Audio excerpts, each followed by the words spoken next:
to discuss this morning humanity-centered education as pedagogy for a sustainable society. We are from Japan and UK, but we are originally from various countries. So let me introduce our panel members. First of all, Professor Maria Gajardo is Vice President and Professor at Soka University, Tokyo, Japan. Her area of expertise is leadership with a focus on globalization in higher education. And Mrs. Deepti Sinha. Deepti is a master's student in International Peace Studies at Soka University, Japan.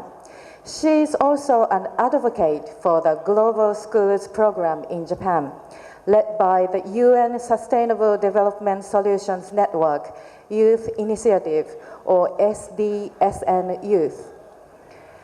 And Mr. Alesse Nunes, he's a master student in International Peace Studies at Soka University, Japan. He's also a United Nations SDG content creator. And my name is Tessa Watanabe. I'm a postdoctoral student, a postdoctoral researcher at UCL Institute of Education, University of London. I used to be a lecturer in Japan. And my research interest is the application of aims of education to school curricula. And our overall objective this morning is to discuss and exchange our views about transforming education through applying humanity-centered education in practice and in policy making. Okay, so our discussion starts with Maria, who looks at power of dialogue. Good morning. It is my pleasure to be here. I was just saying that sometimes I wake up in hotels and I'm not sure what country I'm in. Having arrived in India, my family is actually from Mexico, and I look Indian. So having arrived, I love that when I deplane, the flight attendant will usually say, "Oh, welcome home, ma'am," and I say, "Thank you so much," because it feels like I am home. So the title of my presentation is about the transformative power of dialogue for the purpose of raising global citizens. And I had to stop and ask myself, who were my first role models of a global citizen? And my first role models of a global citizen were my parents, peasant farmers from the jungles in Mexico. They came across the border with 3 small children in tow and the clothes on their back, and that was it. Once they arrived in the United States, they had 3 more children. The 6 of us were educated in the United States, but seeing the journey that my parents took, journeying, leaving their home country to come to a new country, not knowing the language, not knowing how to read and write, but they came with that sense of they were pursuing their dream for their children. And they understood that that dream could be powered through education. And so us today here at this conference, we are here because we believe that education can be revolutionized, can be transformed. And one of the first individuals that I was attracted to was Amartya Sen, because he said, even as an economist, as a philosopher, as a Nobel laureate, the equivalent of having won the Nobel laureate in economics, Amartya Sen said, education is at the heart of a child's well-being. So it's not GDP, it's not all these other economic indices, it is education. However, there was a caveat. He said it's education where the child understands the purpose of their life. They recognize the value of their life. So it's not education, we're not here to transform education just because. We are here because there is a purpose towards this act. And one other educational philosopher from over 100 years ago, Makaguchi, Tsunatsubaro Makaguchi, was an educator in Japan, and coming out of the war, he wanted to revolutionize, he wanted to transform education. He wanted to go from a militaristic perspective to a humanistic perspective. And his question was, how do we create value? How do we create value in our life? How do we create value in the lives of others? So taking up this banner of looking at value creation, I began to inquire if we're going to move from what we know has not worked, what we know has struggled, if as educators we're going to move the bar to transformation, we're going to have to change. We're going to have to do something different. And so this is a picture of me at the age of 6 months, seated on my father's lap in the labor camp where I was born. 6 months old, and at that time, my parents, their hope was that we would not have to work in the fields, right? Their hope was that whatever education system I became a part of, that it would give me a better life. It would contribute to my well-being. But in order to get to where I am now, which is in Tokyo, working with Japanese students, working with international students, I have had to be that product of change. I have had to ask the hard question, for what purpose do I pursue education? For what purpose am I an educator? And so to that end, I began to explore what ways do I see change happening? As a professor, I absolutely love teaching. I learn so much from my students. And part of what they have taught me is that transformative education results when there is a relationship and a sense of reciprocity. I learn from them the way they learn from me. And Paulo Freire, who was a Brazilian educator, talked about education as a political act. He said education is not objective. Education is not passive. True education is transformative. It is, in fact, an act of consciousness raising. And he said that dialogue can be the vehicle, can be one of the pathways to contributing to this transformation. But then that begs the question, so what is dialogue? Dialogue is developing trust. Dialogue is seeing the other. Dialogue is having an opportunity to be authentic, to share your story, and to be who you are. Learning how to listen. So in this process, I was determined to infuse dialogue as a transformative experience with my students. And to that end then, as I began to teach courses on democracy and dialogue, courses on global leadership, leadership theory, which is what I teach, I began to ask, how do I integrate this process of learning, this experience? My job in a 90-minute class is to create a transformative experience for my students. And dialogue is one of the vehicles that I use. And so in this, I also ask students to reflect about the experience, to reflect on the insight, the takeaways they have during that class period. At the end of the semester, I asked my students for reflection essays. And one of my students from Pakistan, in fact, wrote these words in his essay.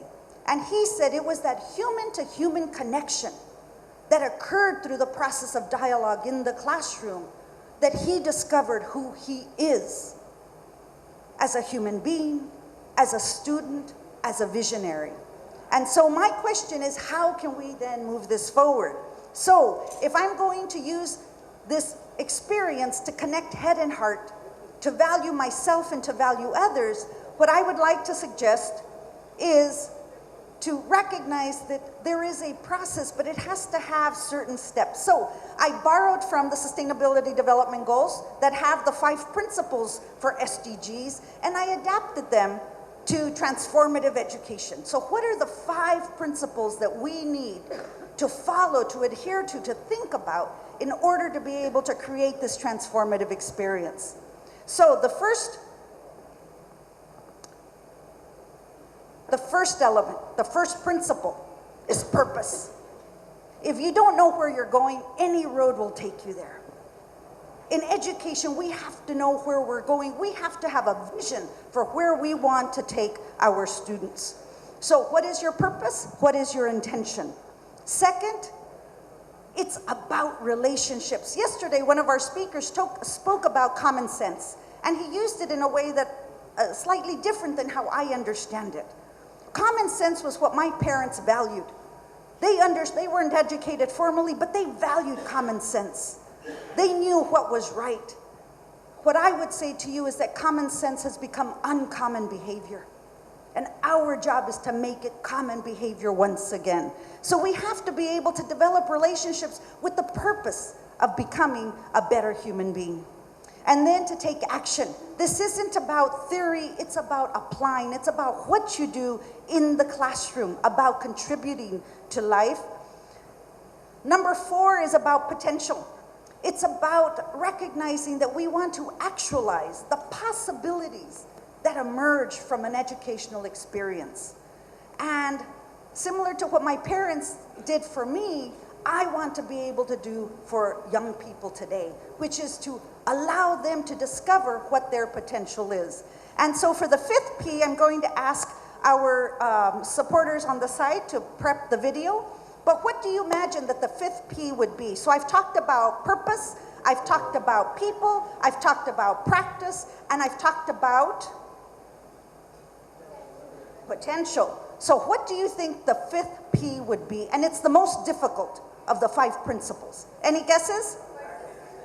Purpose, practice, play. Let's watch this video.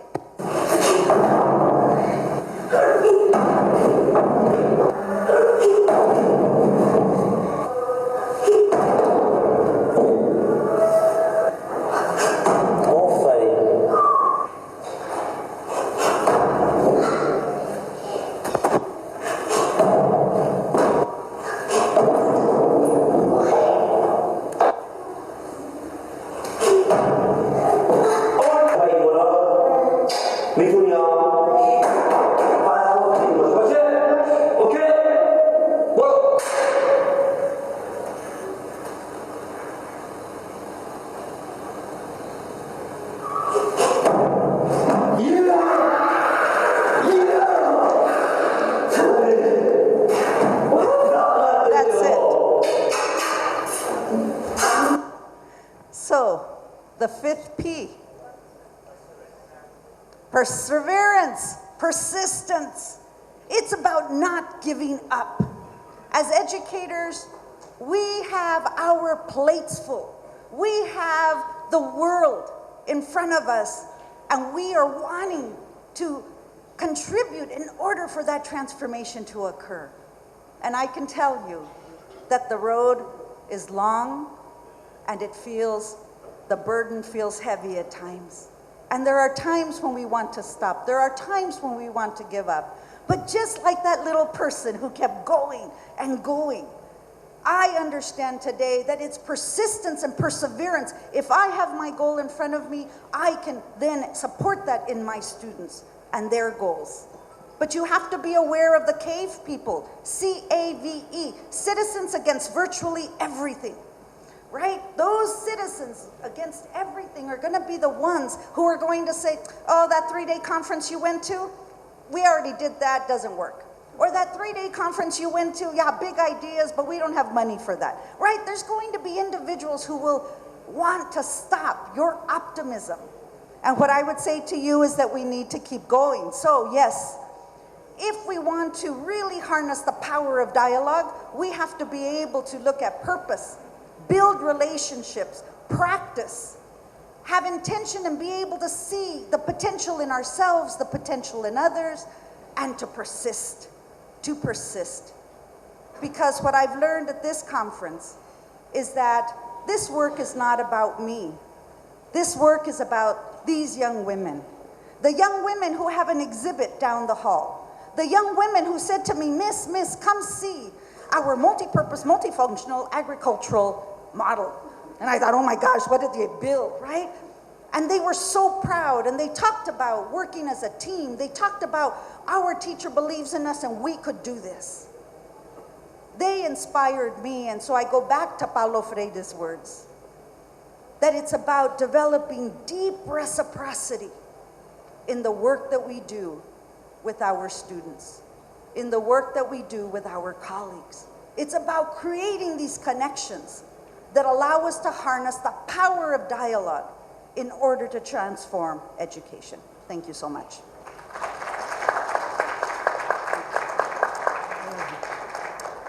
And we have time for one question. Each one of us will take one question at the end of our talk, and then at the end of the session, we'll have more time. So, is there one question right now that someone would like to ask?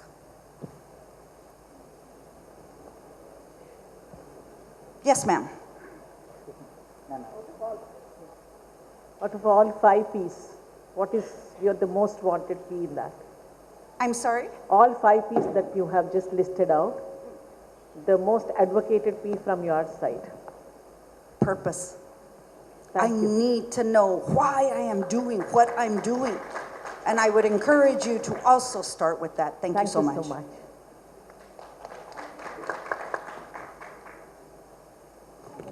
Maria, now Dipti is going to talk about transforming education based on humanitarian competition.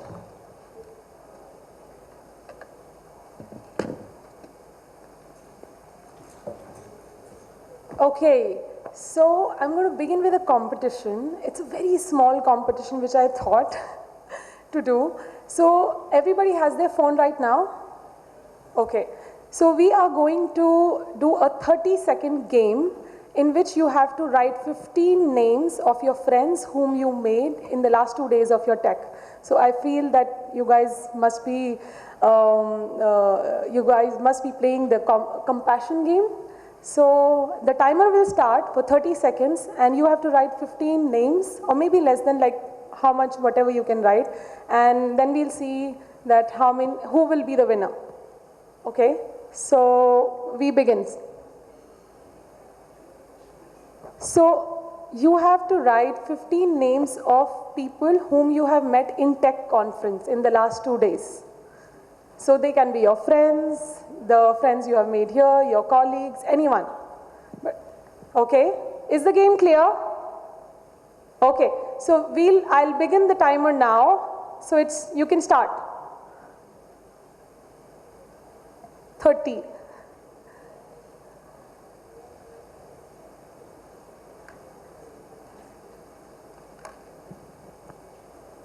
Go, go, go. You have to win.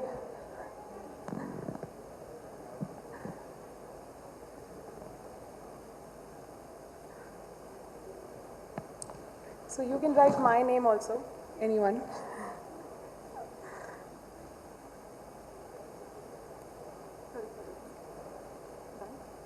Okay, it's done. So anyone who made to 15? Anyone to 10? 12? Oh wow. Anyone above 12? How many? 13. Anyone above 13? Okay. How many? Wow, amazing. So basically, why I did this game, just to make all of us understand that the kind of anxiety we feel when we are put into a competition. So I come from an engineering background. I did my engineering in computer science and it's been 25 years which I feel that I've been constantly put into pressure, put to compete with my friends, and first for marks, then to find a good job, then to find a good husband and get married to a millionaire, which I end up doing nothing. So I feel that this has been something which is very close to my heart. So I came up with this presentation on changing the complete logic of competition in our life. So I feel that is competition something that we should be instilling in our students? How many of us say yes? Anyone?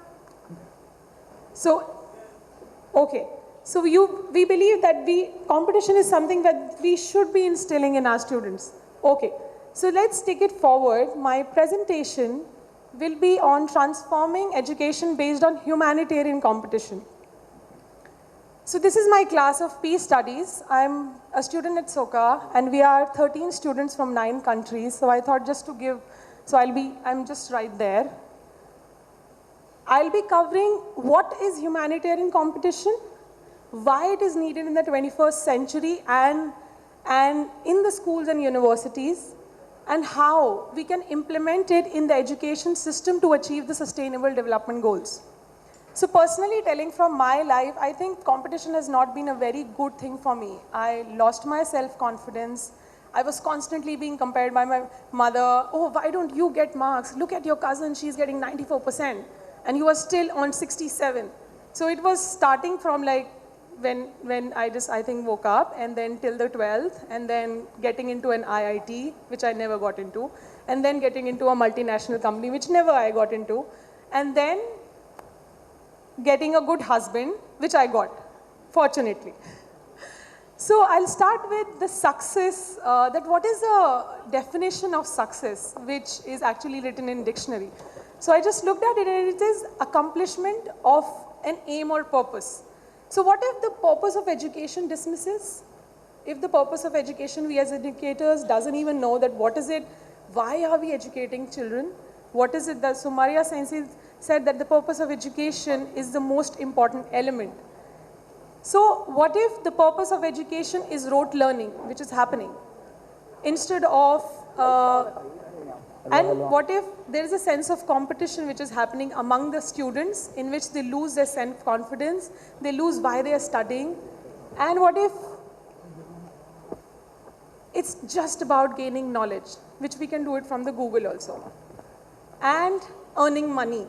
So all of this is important, but I think what I'm trying to convey is everything comes down to that how can we change the sense of competition, our logic, and make it even more humane. So Rabindranath Tagore, the first Nobel laureate, so he said the highest education is that which does not merely give us information but makes our life in harmony with all existence. And Dr. Daisaku Ikeda, the founder of Soka University, he said that the essential responsibility of education is to foster the minds of youth, a love for humanity, and a spirit to dedicate oneself for the sake of people and for the society. So these two are very relating thoughts. So just to share that how does this connects to sustainability. So the greatest challenges right now that we are facing is extreme poverty, conflict, wealth inequality, and nature and environment. So when we come down to the 5 P's of sustainability, there is a sense of competition that we have to achieve sustainable development goals by 2030. But how can we learn to collaborate and we can achieve peace? So the idea here is we are competing in the class, we are making the students learn about sustainable development goals, but the ultimate goal is peace and collaboration. So actually, competition starts with the very first thing where the child enters into the class. So in the class, then it moves to the job, then economic competition, then we have military competition, and then we have the political competition also. So we are seeing this sense of competition prevailing in all aspects of society. So idea is how can we transform it and can be fundamentally recast into a contributive mode of mutual striving for excellence, in which a child, instead of competing with the other child, they do things in collaboration, in which they both are able to bring out their fullest of potential. So I would like to quote from Makiguchi. So Nesaburo Makiguchi is the founder of Soka Value System, and he talked about humanitarian competition, in which he said, so his research was Geography of Human Life, where he touched upon humanitarian competition, and he said that to achieve the goals that would otherwise be pursued by military or political force through the intangible power that naturally exerts a moral influence, in other words, to be respected rather than feared.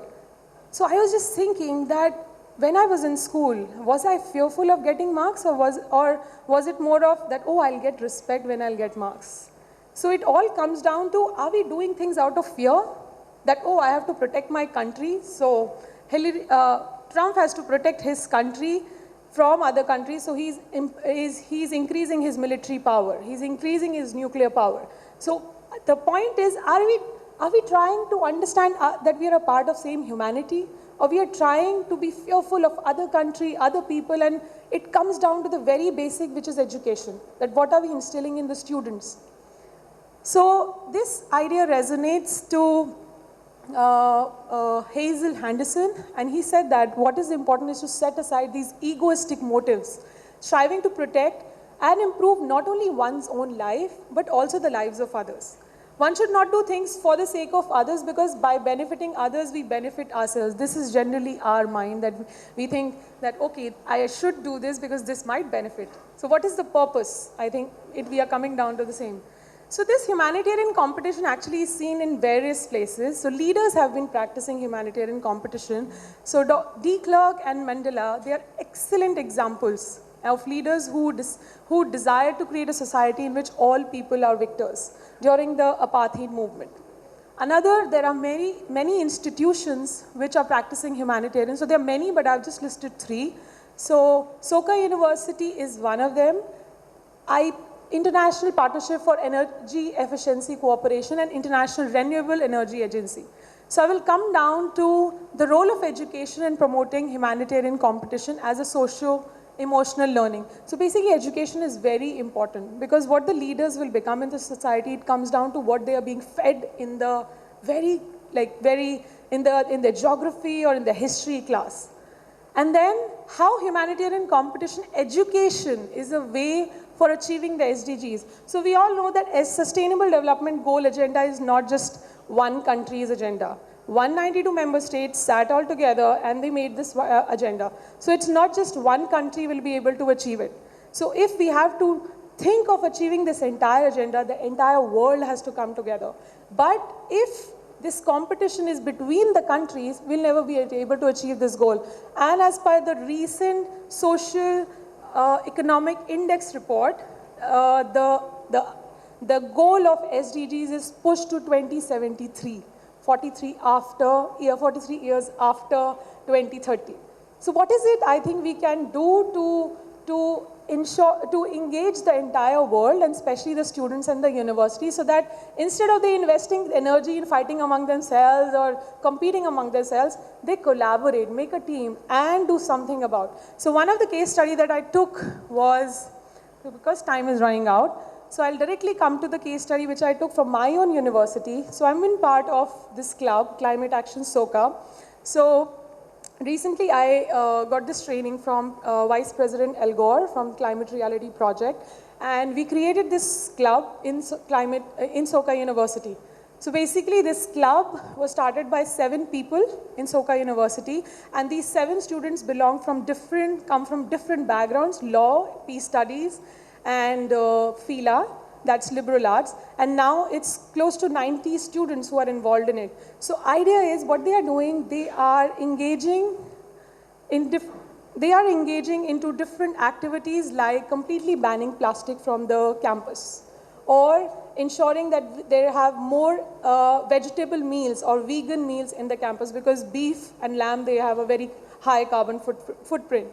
So they are working for climate change, and these are so before doing this, there was a survey basically done of 104 students, which were Japanese and international both. And they said that, yeah, they really feel that in environment and all these activities, they feel responsible for it and they want to do something. So that's how it started. So 95% people said that. And these are few of the pictures of campaigns which is being led by Climate Action Soka and initiatives. So there have been climate strikes, which I think in India also it has been happening. Greta Thunberg, I think you all know about it. So idea is that how can we change this idea of competition? And I just thought that maybe I'll just close with this line, because I feel that these 4 flowers are just like 4 individuals, are like 4 children. So it can be like cherry, plum, peach, damson, and they all possess equal potential and an intrinsic value. But if we keep on comparing the damson with the peach and the peach with maybe plum, we lose that plum or we lose that damson. And that is, I think, something which is very important right now happening. that we are talking about competition in terms of marks. So over these two days, I was understanding that many of so Shelza was one of the persons. She talked about that how in assessment there is a competition, how can we change that? And then in marks. But as an educator, I think I'm myself a student, so I'm trying to understand that how everyone can come together instead of competing with each other. And it starts with the school. So that's where I think I'm done. That's where I want to end. Thank you so much. Okay, so one question. Anyone? Yes, please.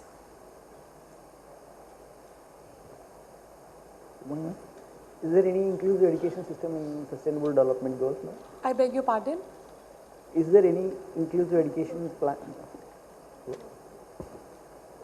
Is there any inclusive education part in the sustainable development goals? Is there any education? Inclusive education for special ability people.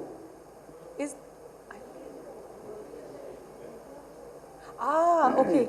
Yeah, there is, I think I had a slide also on that. Education is actually very central to achieving SDGs. Without education, we cannot achieve SDGs because all the agendas, they cut through education, and education is something very central. So I actually had a slide. So if you go on the Global Partnership for Education, they have prepared an entire research that how education is central, and they have created a map of all the sustainable development goals related to SDGs, and it comes down to it. So if you want to teach children about climate change or poverty, how will they act upon it? So it's connected like that. Any programs for special ability people, sir? Any in the education system? Any? In educational system, any sustainable development goals is represented any special programs for special ability people in the sustainable development goal 4? Okay. Okay. I'm sorry, I'm not aware about it, but I'm going to find it and let you know. Okay, thank you. Okay, thank you. Thank you very much, Deputy. So the phrase of humanitarian competition might sound new, but actually it was introduced decades ago. Okay. So now Alesse is going to discuss transforming education through dialogical global citizenship education. Hi everyone, how are you? Thank you for today, thank you. I'm very happy to be here. And my topic today is find the intersection between dialogue and global citizenship education. And I'm talking to you about two very amazing men, Paulo Freire and Daisaku Ikeda, in perspective and trying to understand his ideas. But first of all, I changed my last question for one minute exercise, okay? Can you do it together?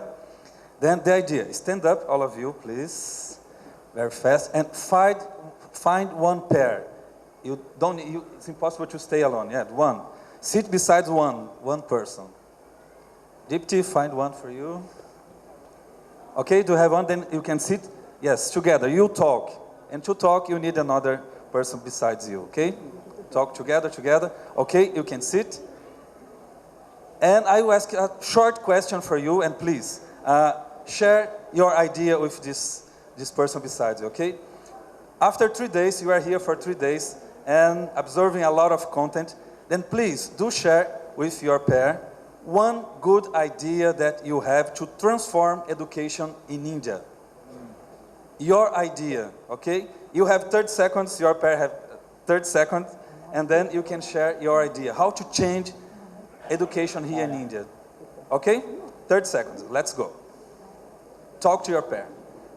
Your idea to change education, one easy and creative idea how to change education.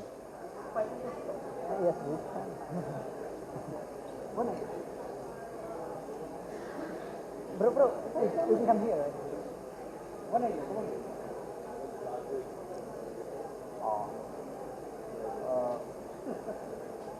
I would say I will remove this ranking system. Ranking. Instead of giving rank 1, rank 2, rank 3, I will give them their negative feedback about their negative ones. What are they lacking? What I will do that, so they will improve in the area.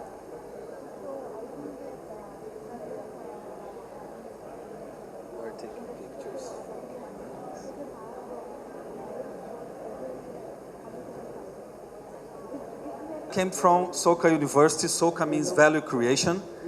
And value creation, okay, thank you. Value creation is about be educated to be happy or create value during your interactions in your daily life.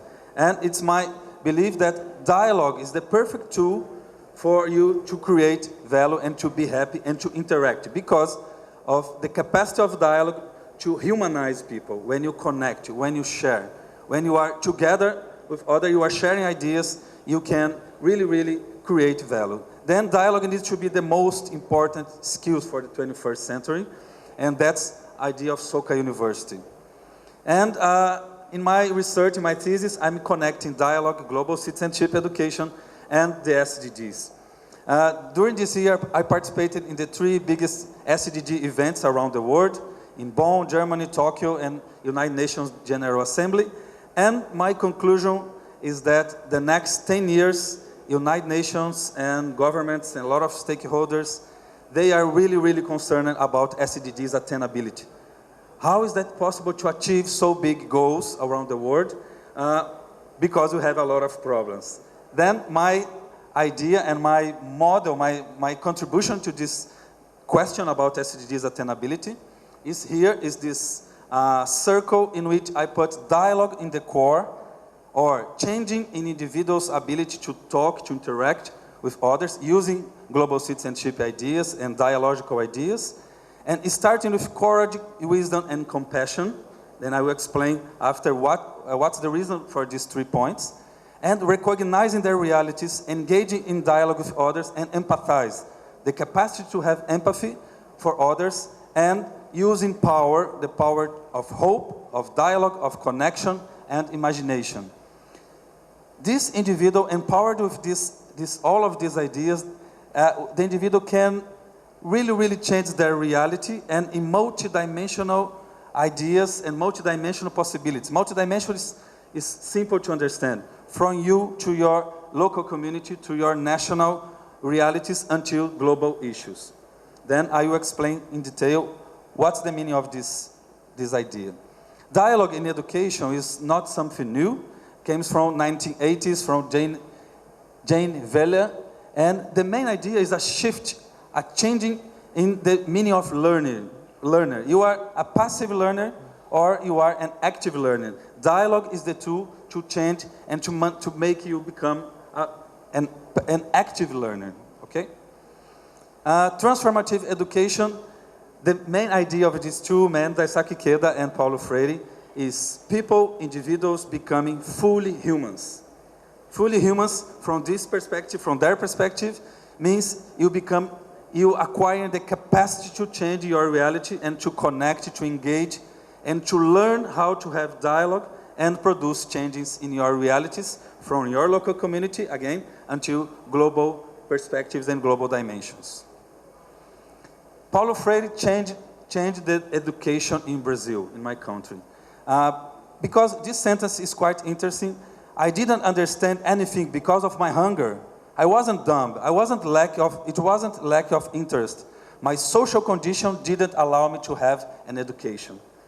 Then he started doing a kind of education that affects behavior, or mutual respect, open communication, because from Freire's perspective, in Brazil at that time, education was like a banking education.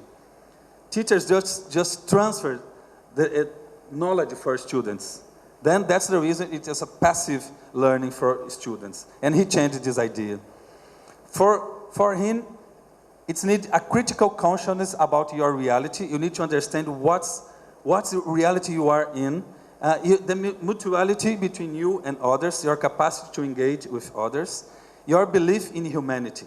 He was a Christian educator, and for him, faith in humanity is something very, very important. And again, a kind of dialogue that his main idea is a cultural circle. You sit and talk. Then professors, teachers, they went to people's reality, people's village, and start to create circles and start to talk about their reality. That was Freire's classes. It's not about only people inside the class and learning and observing content, but it's on their realities. It was very important for Brazil on that time, and it is until now. Daisaku Ikeda's ideas is human revolution, or a kind of inner transformation in individuals based on global citizenship and dialogue ideas. Then for him, he's connected to this deep-rooted in the psychology of individuals, changing the individuals from his inner until outer space, until the other dimensions. Yes, and the 3 points of Daisaku is the compassion that never abandons others to suffer alone. This idea is quite important. The wisdom to perceive the equality and possibilities of life, and the courage to make our difference the impetus for the elevation of our humanity. These 3 points is the core of Daisaku Ikeda's ideas. Then his model is based on courage, compassion, and wisdom, and the ability to learn, to empower, and to reflect about your reality, and understand the interconnectedness between you and your environment and your economical, social, political situation, and use your imagination, use your empathy. You can understand, you can act, start to act for people around you, surrounding you. And for him, it's quite interesting, his idea is that individuals that have put in their own lives, their personal lives, global goals. It's something global, something related to the entire planet, but I need to be educated to put this agenda in my daily life. That's Ikeda's ideas. And then I am conducting a survey in 4 universities, and I organized this 4 universities from Soka University until Mackenzie is a Presbyterian university, according to their curriculum related to global citizenship and dialogue, okay? Then here, Soka University, they have more ideas and more texts related to global citizenship and dialogue, and Mackenzie, they have less. Then I just want to show some slides about my conclusion from this survey. Here, on a scale of 1 to 5, do you consider yourself a global citizen? And as you can see, the majority of them, yes, students consider that, yes, I am a global citizen. But the problem is what is happening with their education inside the class. Do you consider that your level of empathy for international people is higher today than before you entered this university? Soka University and UNILA, that's both, yes, higher level of this empathy, and the last 2, no, low level of empathy. Because they aren't learning about global citizenship and dialogue, then their level of empathy is low than who is learning about this point. Then, how often do you think about global issues? And students, they are thinking, they have a lot of ideas, good ideas about global issues, but the problem is inside the classes, they don't have space to promote dialogue and to learn and to interact and to participate in projects about global issues and sustainable development ideas. Here in your classes, have you learned about SDGs, Sustainable Development Goals? Soka University, 77%, UNILA, 42%, APEC, 0%.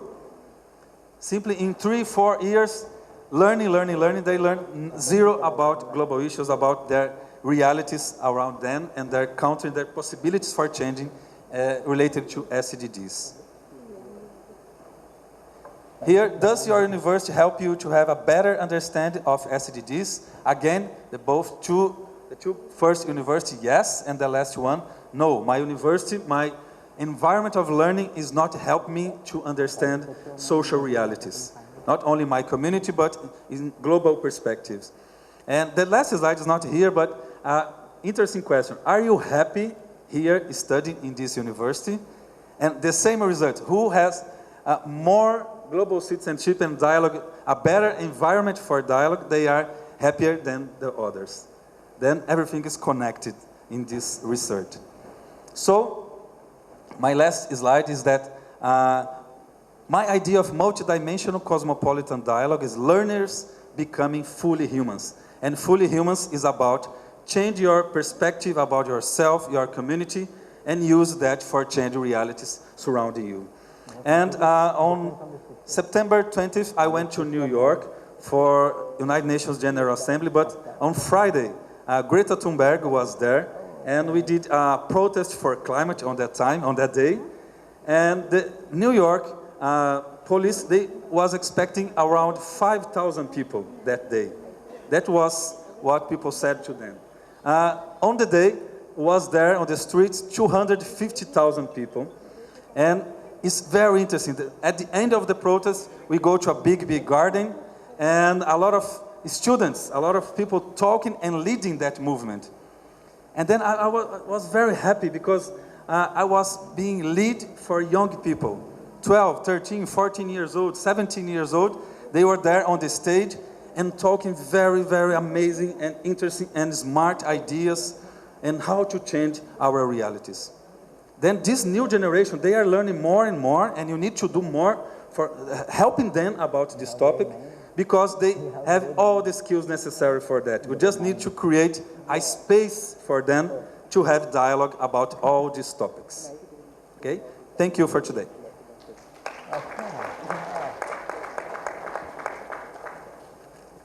Thank you, Alesse, for your inspiring presentation.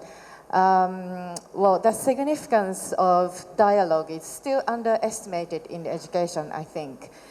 Now I'm going to talk. I'm being busy this morning. I haven't seen a moderator for moderator panel as well as doing a presentation, but now I'm going to talk about the central issue in education policy making, introducing the concept of sociological study of education called policy sociology.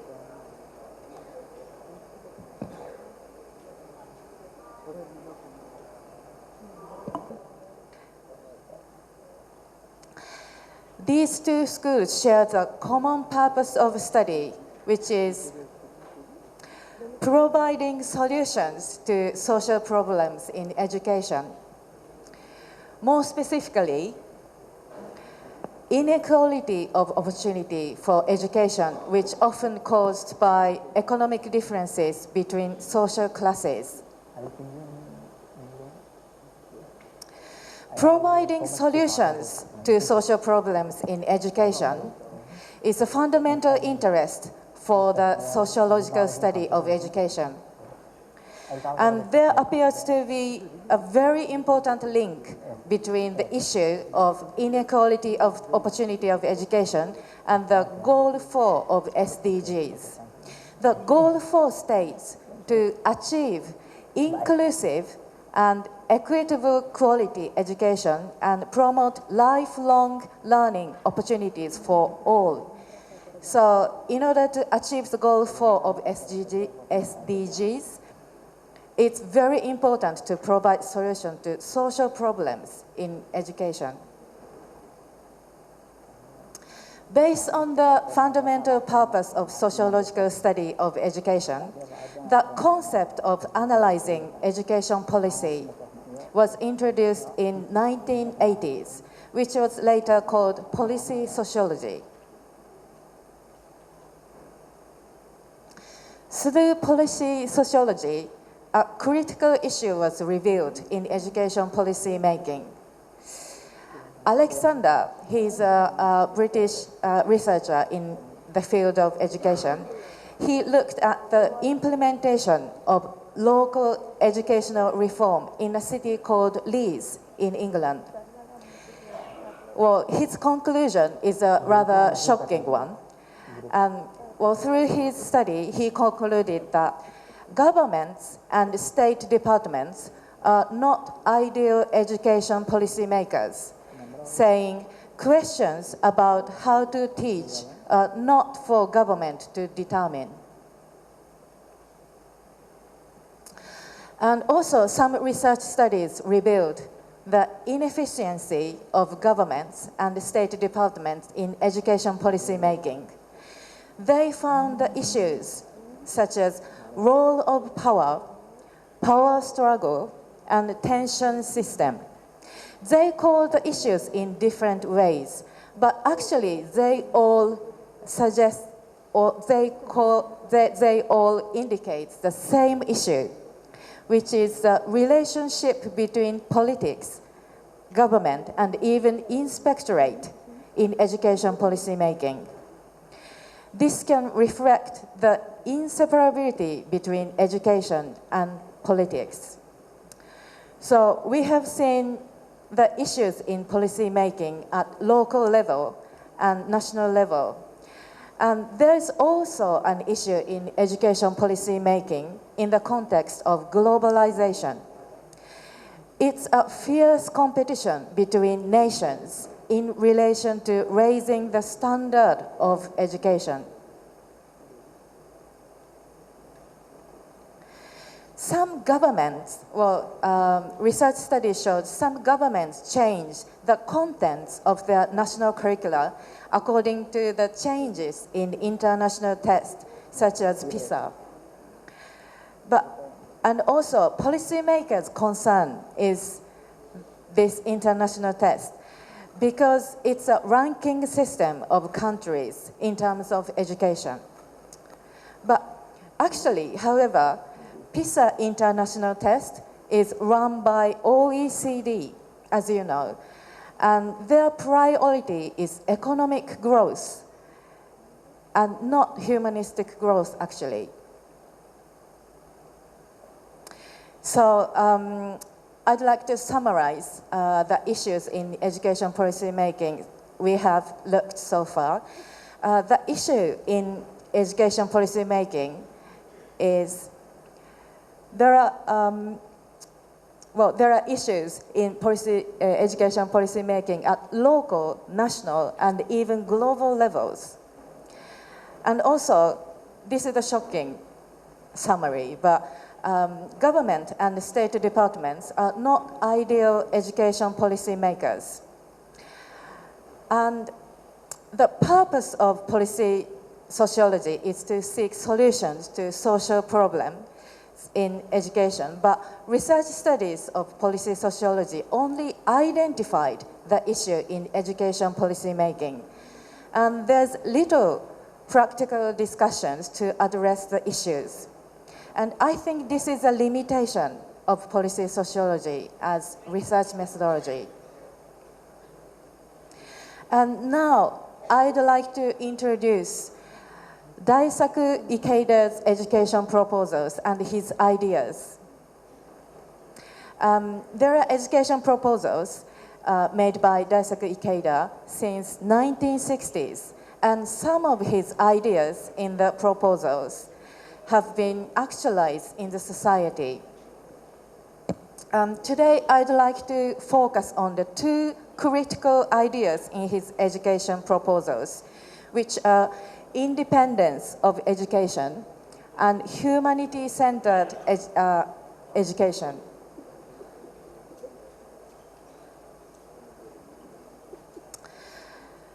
In his idea of independence of education, he says education ought to be independent as state power along with legislation, justice, and administrative authority. These groundbreaking structural reforms would not only provide solutions to the issues such as power struggle in policymaking, but also it will create the society that value education most highly. And Ikeda also argued humanity-centered education reform is critical in order to develop children's totality, creativity, and internationality, saying education, and I'd like to look at these three elements, totality, creativity, and internationality in education, because these three elements can also contribute to foster global citizens.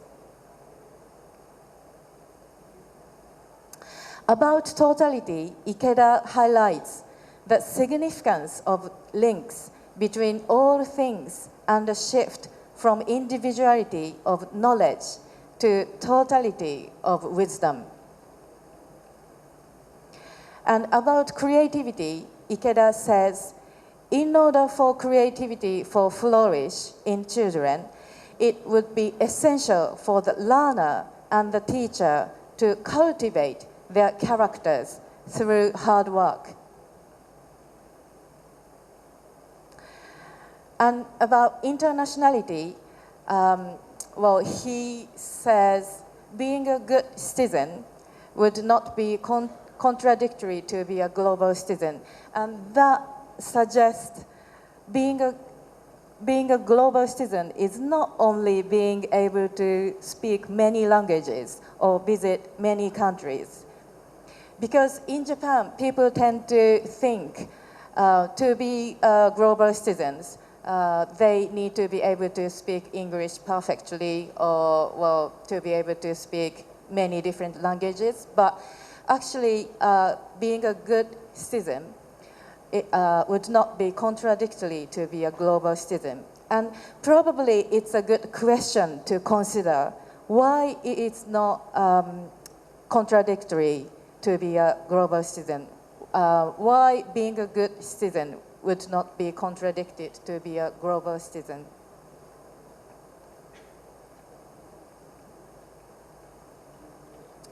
So these three elements of humanity-centered education reforms, totality, creativity, and internationality, can also contribute to foster global citizens. And there is a movement to actualize Ikeda's education proposals. In June 2016, the first World Summit of Educators took place at Soka University of America, and it's being held. And the summit has had delegates from 32 countries, and the declaration of the World Summit of Educators was adopted as Ikeda proposed. So in summary, we need to continue discussing these groundbreaking ideas in Ikeda's education proposals, which have been existed since 1960s, and apply them, and we need to carry on discussing to apply them into practice in order to transform education. Because these ideas surely lead to create the society for education, not education for that society. Thank you very much. So since I'm the last speaker, so I'd like to straight go into the Q&A session. So if you have questions for all the speakers and all the presentation, we welcome. So the lady at the second row. Thank you. It's amazing to hear all of you. I'm dwelling on a couple of thoughts, so I want to hear your opinion on what I'm saying. It's been told that Denmark is has the highest happiness quotient in the world, and they stand the topmost.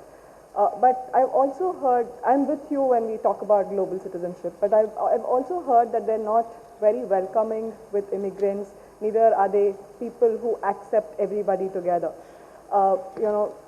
The world as as everybody being a part of it, they are happy by themselves. I've also read the book of Ikigai about Japan, where it is about a community of people coming together and being happy, and that's why there are also people who live longer. I'm trying to understand, is global citizenship basically an advocacy of saying communities, be happy within your community and increase your sphere of compassion? Is that what you're trying to say with global citizenship? Is that the core value that we are trying to look at? I'll start. What I would say is that I would start with what is the core value of education? And to me, the core value of education, or the goal of education, is happiness. Not superficial happiness, which is what you're saying. I don't know about superficial, but deep, unshakable happiness, which really begins to reflect the inner core of individuals.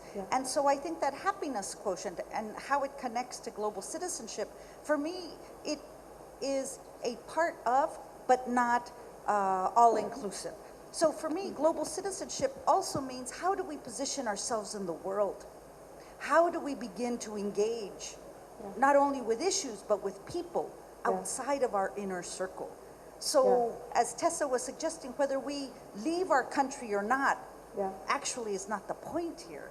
It's about how we begin to focus and frame the world that we live in.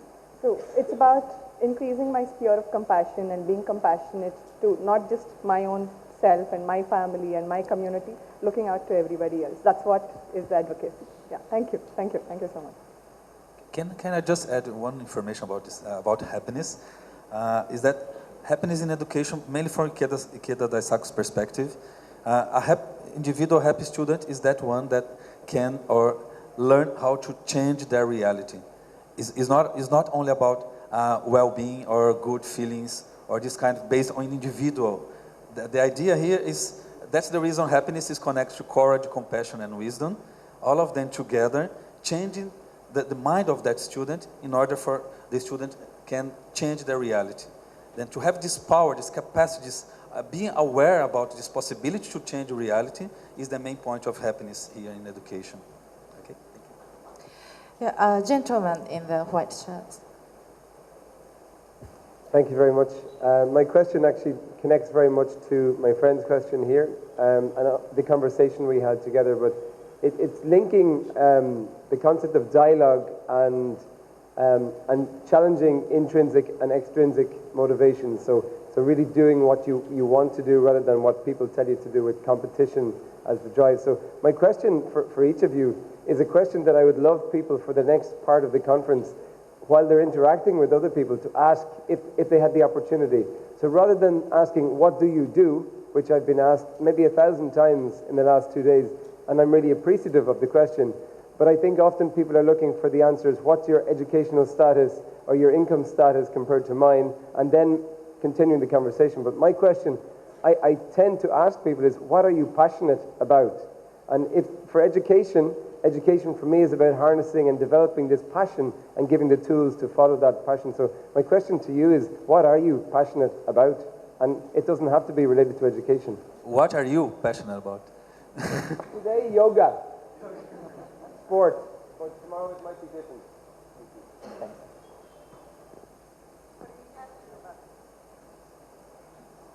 I'm passionate about many things. So I'm a musician, I'm an engineer, but in a nutshell, if I say, I really am passionate. I cannot see people sad in my environment. So it starts from my family and then it extends to my friends and everyone. So I think I'm really passionate about happiness. I cannot see people suffering, and I really, so if I say a bigger goal, I want to rid the world, like rid misery from this world. So I think that's where I come from. So I'm passionate about happiness. In these last 5 days, I'm passionate about India. India is amazing. It's my first time here, and I'm very happy to have this opportunity to be here, talking about education, about happiness, about global citizenship, and to interact and to connect with Indian people. Mainly food. Indian food is amazing, and culture and dancing, and the capacity of Indians to be resilient about a lot of social problems and maintain their ability to smile and to really connect. Then for me, education is exactly this. It's something alive. When you connect with people, when you have empathy to understand cultures and to understand people, then it makes you the feeling of happiness and increase your ability to collaborate in some way with what's happening surrounding you. Thank you. So can I say my passion as well? Yeah, because that's a great question. And then I have my passion in my personal life and in academic life, and it's totally different. Yeah. Well, in my personal life, I think my passion would be to explore food and different food from different countries. So, well, it's my very first time being in India, but I'm really enjoying staying in India, well, exploring, well, food and culture, well, get to know people. Well, this kind of thing is my passion, and I really enjoy the most. And in my academic my academic interest, in my academic life, my passion is, like I said earlier, well, my passion is about how to apply the aims of Soka education. Soka means value creating. So how do we apply the aims of value creating education to national curricula or school curricula? Because the concept and the thoughts and philosophy of value creating education is being already practiced around the globe, in Japan and in the US, in Brazil, in Singapore and Hong Kong, and also in India here. But it needs to be discovered more, and it needs to be known by many more people. So I'd like to not promote, but I'd like to let the society and let the world know about value creating education through my articles and books. So that's my passion. So thank you. My passion is opposite of Tessa's. It's the same. Private, public, professional, it's the same passion. And that's, I want to know your story. I want to know who you are. If you're from Bhutan, if you're from India, I want to hear you. I want to see you. I want my heart to connect to your heart. That's my passion. Okay. Yeah. Okay. Wait. It was really interesting to hear about the power of dialogue. And as an educator, I have been, utilizing